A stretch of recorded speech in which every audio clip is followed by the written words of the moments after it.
Well, this is what they call a teachable moment. Yes. And to have a teachable moment, you got to have a reachable moment. And if to get the word out about what I particular thing as an individuals, as somebody that's traveled around the world and lived in this country for 60 years, I come from a genre that was fearless in talking about the truth, but also fearless when it came down to the point of not afraid of saying something political.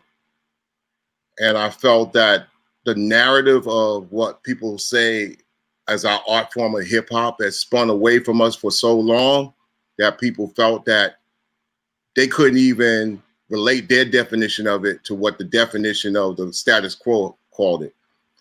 My job when I came in the hip hop in 1987 as a professional recording artist was to see if I could disseminate information from those that actually know. My job was as an information dispatcher, and we were able to take things and break them down into songs and music.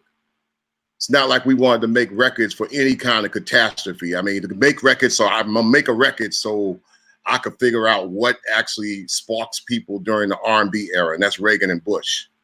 And Public Enemy came out of the Reagan and Bush era saying things that spoke truth to power, but paying attention of what was in front of our eyes that we might have not been able to relate to on national news, or we might have been able to recognize because we were so limited in seeing ourselves, in all those particular high places.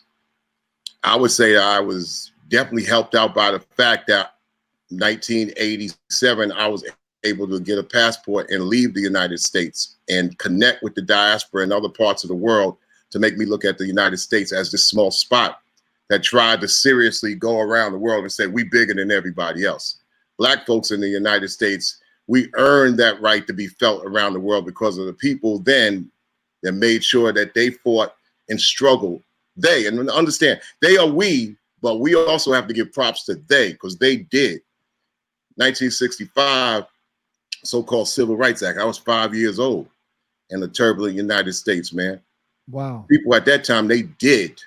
And Yes, they raged against the machine and they brought the noise. And we as children, we came up out of that. 20 years later, we decided to make a music and say all these things we grew up with.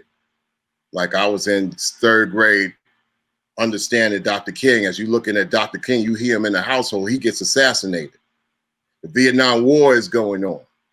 Yeah. People don't know the difference between Chinese, Vietnamese, people from Thailand or the Philippines, but the education comes along where an athlete like Muhammad Ali says, I'm not going to fight no Viet Cong over there. I ain't got no beef with them. I got the beef right here in the USA, and I'm changing my name.